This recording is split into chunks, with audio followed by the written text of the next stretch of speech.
Welcome back. So this part's going to be a little bit out of sequence. I've already recorded the full video.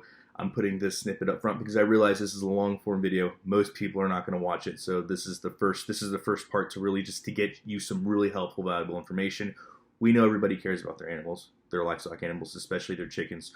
So if you go to the description box below, there's a few videos that might help you. They're not super long and they're here to address your chicken issues, your chicken concerns, especially when it comes to feed. They are solution-based preparedness answers for you and your chicken. So the first video I have is feeding your chickens when shit hits the fan. The link is there. A great video to answer the question, what happens if there's no more grocery stores? What happens if there's no more feed stores? What happens if I can't buy feed? Great video for that problem. Next one is how to keep chickens laying year round. I show you my off-grid system that you can do yourself, very cheaply done, and it'll allow you to have your chickens laying eggs year round. We talk about the arguments of why you should or should not do it. Great video, go take a look. The next one is how to get free farm fresh eggs without having chickens. This is a community-based solution video. Even if you don't have chickens, that doesn't mean that you shouldn't be able to get farm fresh eggs. I show you ways that you can cooperate with other people to get free farm fresh eggs. And the last video is how to feed all your livestock for free. It's a great video that is going to show you how to take, again, solution-based preparedness to the next level, right? Because we know everybody wants to take care of their animals. We know that there is a lot of confusion. There's a lot of distrust in our supply chains. There's a lot of distrust with big corporations and other conglomerates. And so if you don't have to depend on those people, and if you don't have to be dependent upon the system, it's the best way to go. So again, everything we do here is about solution-based preparedness. Check out those videos. All right, let's get on with the full video.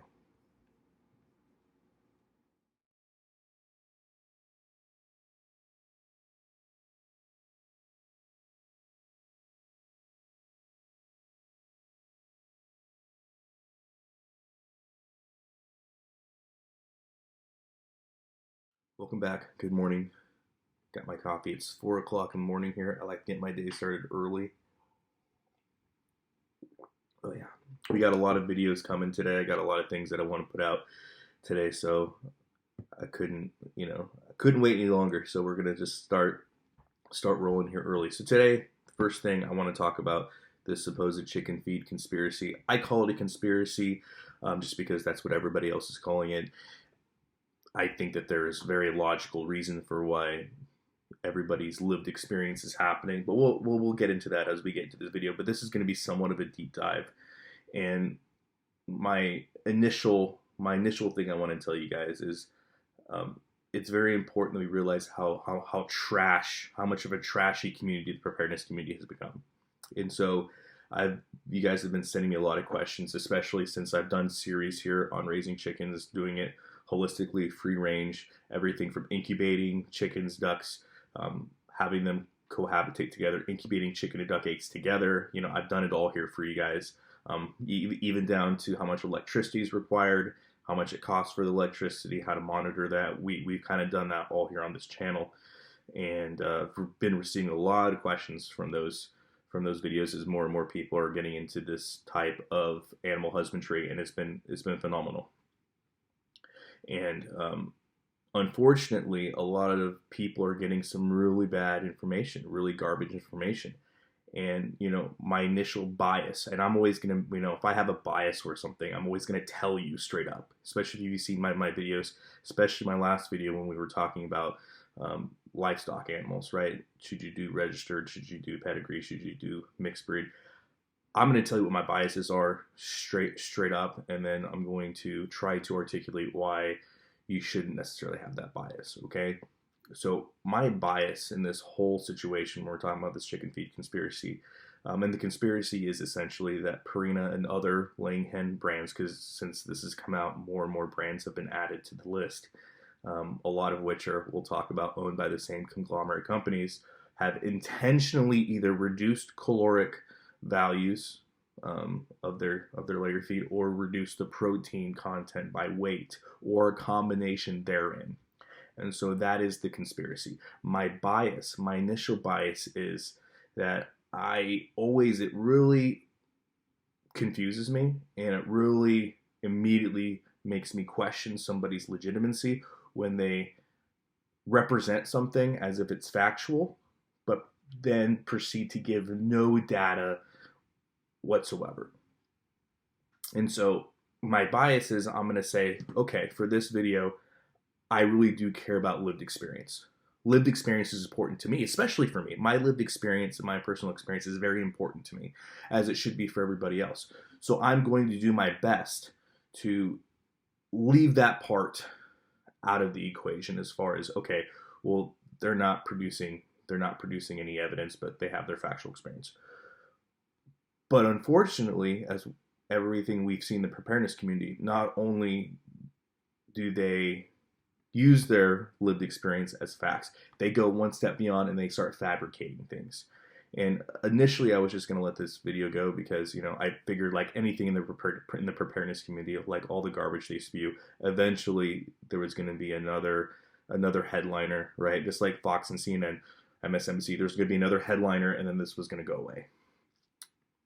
But it hasn't, and it's still perpetuating. So enough people have asked me to kind of weigh in on it. So I'll give you my own personal opinion. But my bias is, if you're going to present something as fact, to have evidence. So in this case, if all your evidence is just personal experience, cool, we'll accept that and we'll go with that. I will go against my biases and we'll go with it. But to then perpetuate, for example, a fake third-party report that does not fucking exist, that's just dangerous. That's just utterly ridiculous.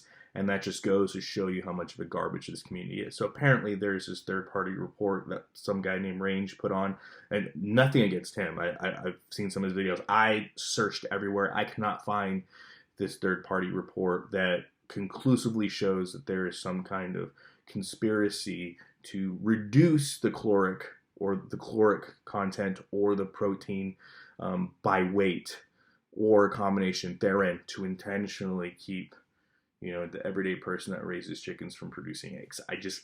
It's not there. The evidence is not there. Not even the anecdotal evidence to be able to prove any of those matrices exist. Not one. With all my videos, right? I keep all my receipts.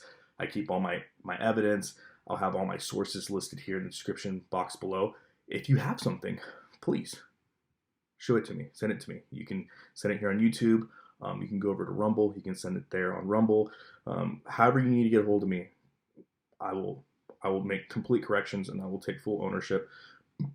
But I've been looking at this for 2 months. I've reached out to people in the industry. It's not there. And so why this is so damaging, but why this is so bad for the preparedness community is because, again, it's perpetuating a narrative for monetary gain, for clout, right? People like to go out there. They like to post the videos, get a bunch of views, scare a bunch of people, provide no factual data, and then they move on to the next story, and they keep perpetuating this because, again, they have products to sell, and they're trying to make a living off YouTube, trying to make a living off being a social media influencer. And again, that's fine. I respect the hustle. I want them to make as much money as possible. However, when you're going about it unethically, and when you're just flat out lying to people, it causes concerns. It especially makes it, and I'll be again honest with my biases, it makes it harder as somebody who is a solution-based prepper, right? I care about solution-based. Everything I do is solution-based preparedness. So then what happens is people actually want solutions. People want answers. And they don't go to those. They don't go to those ridiculous preppers for answers, right? Because they never get answers. So who they come to? They come to smaller channels like us that actually do this for real, that do this in real time. And then here I am telling them, no, you've just been lied to. They're being utterly ridiculous. Well, why would they do that for? Why else would they do it for? They want views. They want money, man. And that really loses credibility in this preparedness movement.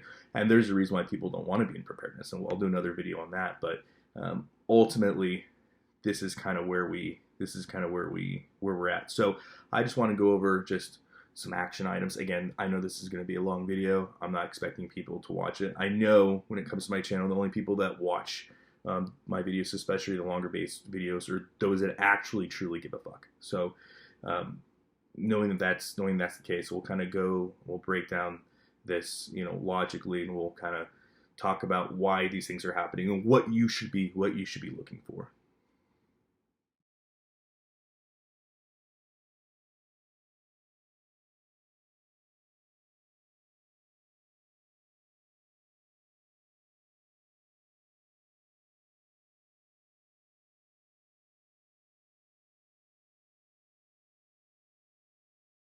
So let's get started with our first concern here, and that is there is no independent third-party report that verifies any claims that feed was intentionally altered to reduce egg production, whether that's caloric intake, caloric value of a certain laying pellet feed, or the intentional decrease of protein by weight, right? Or a combination therein. We have no factual data. We have no evidence to verify this. And so when people start to state that when people in the preparedness community state that this report exists and that this is 100% a factual thing, they're doing so for a reason. So the question is, why are people intentionally lying to other people? Again, the only reason why people are going to intentionally lie to you is because, number one, they are regurgitating information they heard without verifying, without checking. Okay. Two, there is an underlying reason, whether that's monetary gain, clout gain, viewership. I mean, list goes, just because they want to feel self-important. There's a lot of different avenues we can go down here. My intention is not to go down those avenues. My intention is to tell you that this third-party report does not exist, and nobody can show you where it is. And if you can, let me know. But ultimately, it's not there. There's no evidence. And so, does that mean that people's personal experience? Does that mean that people's personal, lived experience has no merit to it? No, we're going to get into that. But as of the claims being made, no factual data to support it. And so I have to go with what the factual data says. I have to use common sense. I have to use reality. And again, this is debunk. So let's go on to our next contention.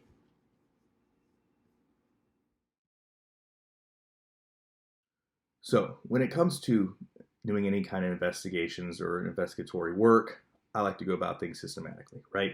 Usually we know that there's going to be an issue because there's a call for service, or somebody is claiming victimhood, somebody is stating that something is in fact happening, right? So a lot of times what people call and say, I have an issue, I need this looked into, whether they're talking to law enforcement, whether they're talking to a private investigator, whether they're talking to Joe Schmo on the street.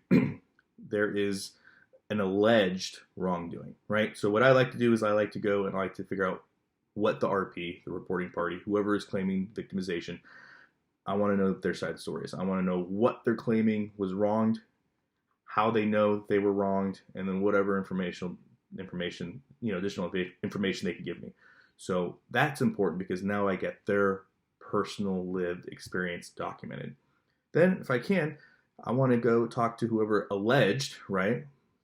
Probably, maybe, possibly somebody that might be defended in the future. I want to get their side of the story. I want to know why it is that this person feels that way, and is there some logical reason for why the two are not on the same page. Then I want to get a kind of a bird's eye picture, right? So now I've talked to this person, now let's elevate it up a little bit. Are there any victims, witnesses to the victimization? What's the history? What's the nuanced history between this whole incident? And a lot of times you'd be surprised that a lot of people say that, the answer's somewhere in the middle. When I have done in my personal training experience, when I look at these investigations, I don't think that it's just a flat it's a flat line. It's like, the answer's somewhere in here. No, this is definitely 3D, 4D sometimes, and sometimes the truth is up here, around here, and sometimes it's not what it appears to be. And in this case, I very much believe that this is not going to be a linear issue. I'm going to articulate that it's not linear, right? The answer is not somewhere in the middle. I think the answer is we got to take an above approach and realize where the concerns really are. So with that being said, we know what the victims of this chicken feed issue say, right? Again, they're saying that there's been product tampering intentionally in order to reduce the amount of eggs being laid. Now, when you look at what the actual industry is saying, they're saying that they have confirmed that there have been no formula changes to any Purina products. That was said by Brooke Dillon, a spokesperson for Land O'Lakes, the parent company of Purina Animal Nutrition. And then, we also see that Mary Wynn Pinkerton, a spokesperson for Tractor Supply, says that they've confirmed that there's been no change to nutritional profile of their feed products. So according to industry, they're saying there's no evidence. We can't find any evidence. And so, yeah, we have confirmation that nothing's changed. So there you go. So we have, obviously, we're at a parallel here. We have what the victims are saying. The victims are saying, no, nutritional profile has changed based upon their personal experience, their lived experience. And then you have the industry saying, no, there's been no formula changes, and you have no evidence, and you can't prove factually that there's been evidence changes. So again, now it's time for us to step up above everything and get a bird's eye picture and get witness statements and get information from people that are third parties that are looking at this from a different approach than our reporting party and our possible defendant, and then figure out what's going on there. So let's take a look at some of those.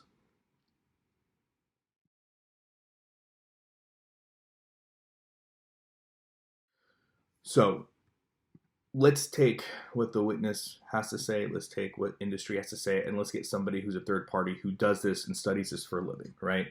And so when we look at that, we come to University of Georgia Poultry science professor Tom Applegate, and he's asked, is there a broad conspiracy? Is there something going on? He says, no, there's not a broad conspiracy. He states, quote, beyond feed, there are a lot, probably even more so, things from a management and from a bird's environment that creates different things that would cause her to either go out of production or lower her production. So based upon even what leading experts that study this, that are not involved with the victimology, that are not involved with industry, looking at this, they are stating, no, there's no factual evidence that we can gather that says that there's been an intentional formulation issue or change. However, and he is correct, for any of us that have done chicken husbandry, there are a lot of different reasons, there are a lot of different stressors, there are a lot of different things that would cause egg production to go down. There are a lot of different things outside of food. And so, being that that is factually the case, it's worth diving in. Is that a possible reason for why we're seeing what we're seeing? I'm going to say yes.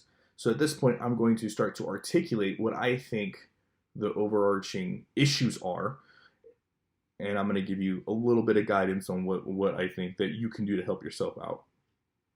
So again, is your personal lived experience important? Yes, it absolutely is important. Does that mean and does that qualify you to make statements that are factually untrue or cannot be factually backed up? No. Do I believe that there are bigger issues within the feed industry that are actually more damaging than this conspiracy? I absolutely do. There's no doubt. And so this may surprise you, but my concerns are much bigger and much more detrimental than even your concerns of intentional recipe or intentional formula alterations. I believe the problem is a lot bigger. I believe the problem is actually a lot scarier. But again, the reason why preppers refuse to look at things from the solution-based lens is because if you were to do that, and if we were to address the real problem, they wouldn't have shit to bitch about anymore. So again, let's continue on.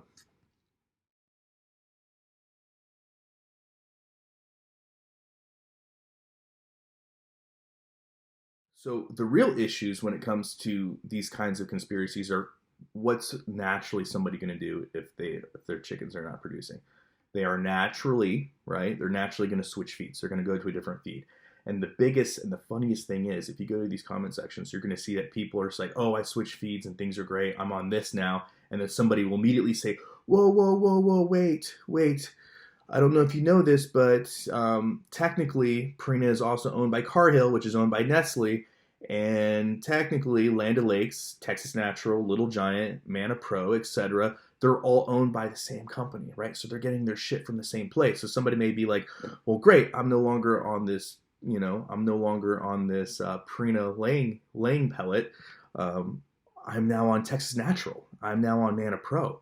I'm now on Land O'Lakes. And then people are like, whoa, that's owned by the same people. And then all of a sudden they're like, oh gosh, now I gotta switch. Well, don't worry, here's my affiliate link. Go here. You can get some great organic natural chicken feed.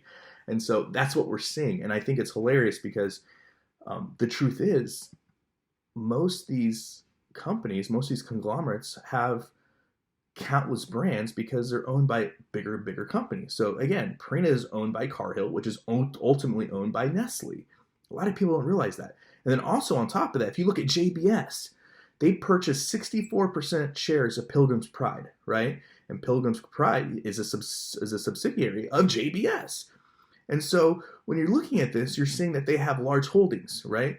And so you're seeing holdings of 64% with this company, and then in another brand, you'll see that somebody else has holdings of 78.5%. So if you just look at the math, and again, all this information, all my sources are going to be in the description box below. If you look at this logically, most of these feed companies that people are changing to, what are they doing? What are they doing? They are changing to products that are owned by the same fucking people. Again, it's hilarious. Now, for argument's sake, right? Let's say that you're one of those people that's like, that's all right. I'm gonna spend $5 extra. I'm gonna do whatever I gotta do. I'm gonna go to a local distributor, a local person that is selling chicken feed. Great. I love the idea of communities coming together and supporting local. However, that is not going to solve three of these ultimate underlying problems that we have to look at, right? Quality, sustainability, and again, solution-based preparedness. Quality, sustainability, and then ultimately solution-based preparedness. And so we're going to get into that here in a second.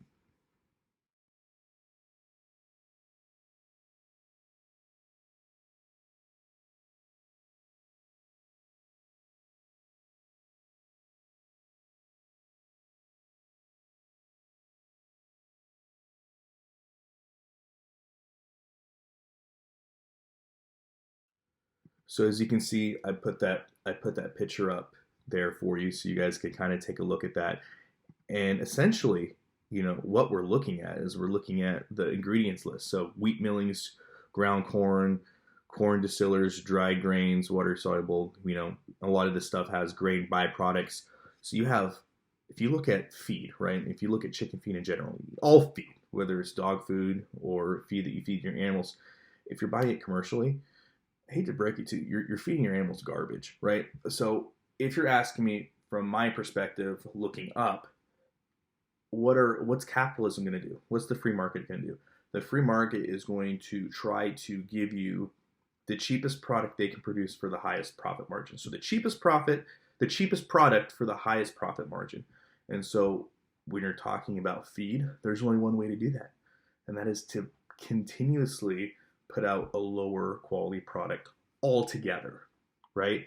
And so I think that when we're looking at this from a logical perspective, what I feel has happened here, and again, this is coming from somebody who has been doing this for many years, and it's funny because especially a lot of these bigger channels that have been out for a really long time, that have done this for a really long time, you may not know this because you haven't been following them for 5+ years. I've been at the inception. I had a channel before this one. I've been doing this on YouTube alone over 10 years.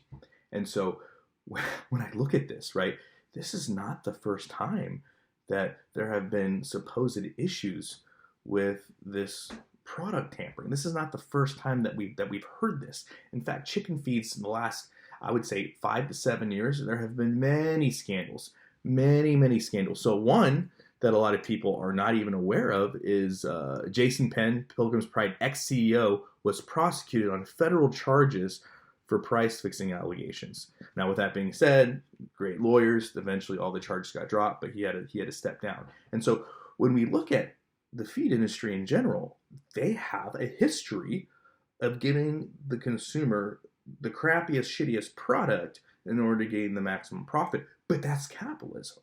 Again, you can't be upset at the player for playing the game. The whole purpose of capitalism, the whole purpose of a free market, is to convince you that this product is worth the money that you're giving it while making the maximum profit you can. And so, again, this is just showing that by producing a lower quality product for you, and selling it to you, they're going to be able to maximize their revenue. And so again, when we look at this, when I look at this, just brass tacks, this is what I see. As of 2019, we had the big COVID thing, right? Cool, get it, that happened. Real thing, cool. We had all these issues.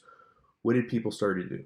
People really started being like, I gotta get into preparedness. The COVID has started so many people into preparedness. It's mind blowing how many people have gotten into preparedness because of COVID, right? And I know this, and I know this because if you look at my videos when I made that series, it was during COVID, and I can't tell you when you had chickens that were not available in the stores because of either COVID or the ice storm or in Texas or whatever, like when Tractor Supply and when these feed stores didn't have chicks, like people were wanting to get into it. And I was literally incubating hundreds and hundreds of eggs at a time, incubating as many as I can, hatching as many as I can, and I could not hold on to them, right? So you have a lot of people that got into animal husbandry really quick without having a whole lot of knowledge, without having a whole lot of information on animal husbandry. A lot of people just thought, okay, I get chickens, I feed them chicken feed, and then once they get to a certain age, once they're at that 16 to 18 week age, I should be getting eggs pretty regularly. They did not take in consideration factors such as breed, right? If they have laying hens versus meat birds versus what, like some people would have no idea. If I were to say, name a couple breeds of meat birds, name a couple breeds of laying birds, and then name some heritage breeds birds, most people that are talking in the comment section would not be able to do that. They would not be able to articulate that to you. There's stressors as far as environmental stressors go. Are those chickens really suited for the environment that they're in, right? Obviously, you have the nutritional aspect. Are they getting enough light? That's a huge thing. Are your chickens getting enough light for what's going on? There are so many factors. The cleanliness of the barn. There are so many different things that could be causing you issues. And while nutrition is a big part of it, it is not the only part.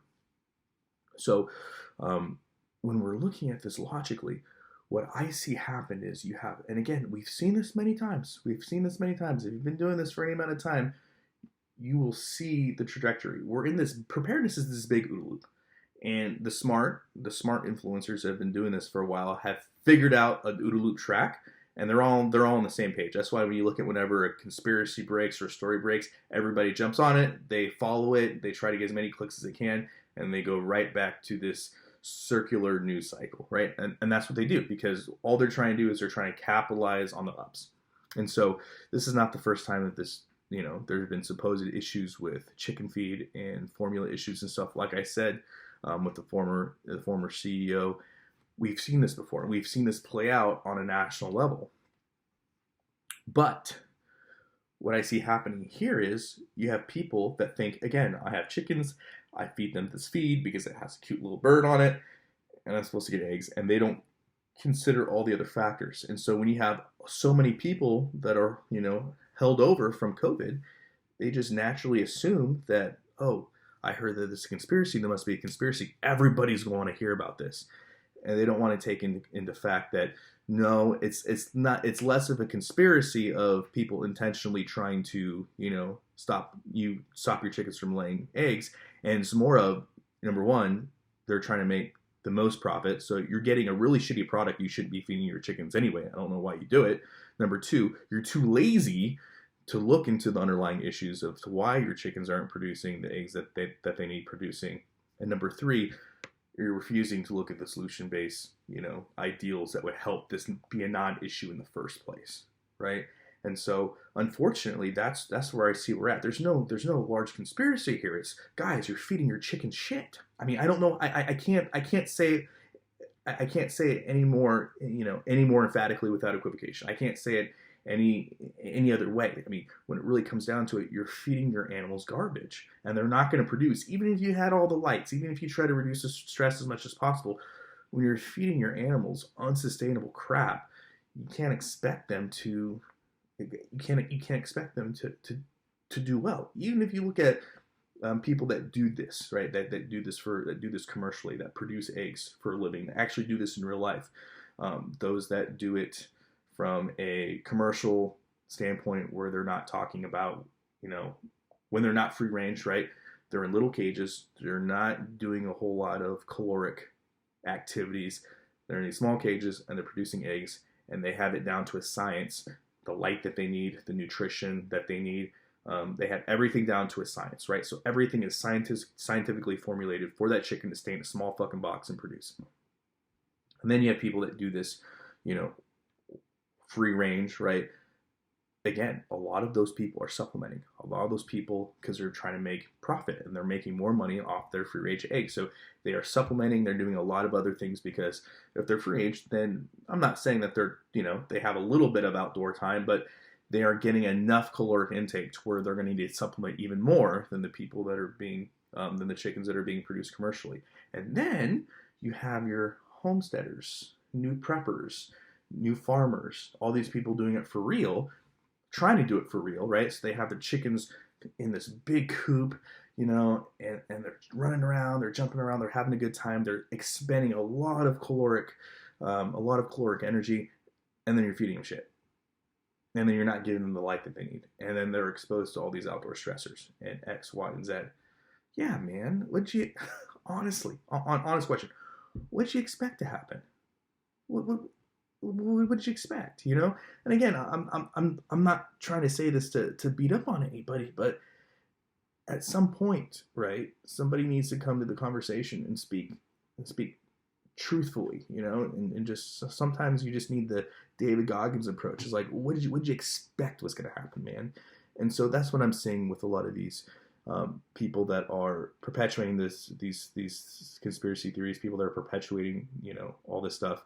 I don't believe, again, my honest opinion, I don't believe that there is some kind of conspiracy to reduce, the everyday person from their chickens producing eggs, right? I don't think there's any conspiracy to do that. What I think is going on is, I think you got a bunch of people that are wanting to grow their own eggs, right? They're wanting to produce their own eggs, and they are just too lazy to look at brass tacks. They're too lazy to actually understand the full picture of things. Number one, if you're just feeding your chickens and ducks and poultry items just a pellet, a low quality garbage pellet, we'll expect low quality garbage results. To me, it's so simple. It's so simple. That's number one. Number two, environmental factors actually matter, right? The temperature actually matters. How clean their environment actually matters. How much light they're getting actually matters. And quality light, right? On the spectrum. Like, we have to look at what the spectrum of light you're giving them. That actually matters, right? So all these factors, their age, all these things matter. So again, if you have all these new preppers, right? All these new guys that started off in 2019, right? Let's say you bought a bird from me in 2019, right? You got them on feed. They're doing good. You're doing all your stuff. And now we're coming across to, 2022, 2023. The temperature's been colder this year than it was years past. You're feeding them the same feed. They're older. Your bird's 2-3 years now, right? So between the cold, between not getting enough live, between getting their age, yeah, I'm not surprised that they're not producing as many eggs as they did before. And so again, when we look at that, when we break this down logically, when we break this down for what it is, it honestly comes down to laziness. And I'm not saying that I'm not saying to beat up on anybody. I'm just saying these conspiracies that you're perpetuating, that the community is perpetuating, are not helpful to the people that are actually wanting to be successful in their endeavors. And again, that's why this channel's always come down to solution-based preparedness, because all I want is for people to be successful in their endeavors and be able to be successful in their endeavors as far separated from the system as possible. Again, I know that's not for everybody. I know there's plenty of preppers out there that are fine with just going to the grocery store, going to the feed store, buying a feed pellet, feeding their chickens, and then claiming that they're being virtuous and that they're better than everybody else. There's tons of people out there that are fine with that. And good, I want you to be fine with that. But there are other people that are actually, preparing for real, that actually want to be really prepared. And so if you're one of those people out there, I just encourage you, if something sounds too good to be true, or if something sounds like it's utterly ridiculous, or there's no evidence to support a claim, dig a little deeper. Because the truth of the matter is, there's usually a reasonable explanation for why things are the way they are. And again, I would encourage you, to look at what is the best way forward. And I think with everything else, I think solution-based preparedness is the best way forward. And solutions are always ever evolving. So a solution immediately may not be your long-term solution plan, but it's a solution. It addresses something so you can focus your energy on other things. And then again, you can come back to it and make that solution even more ironclad, even better. And you can keep doing this until you've really got yourself to a point where you are really ironclad, bulletproof, separated from the system. So there you have it. That's my video. I know it's a little long. If you have any questions, please leave them in the comment section below. Again, take a look at the videos that I have in the description box. I think they're going to be super helpful. So there you have it. As always, guys, as always, long live the Republic.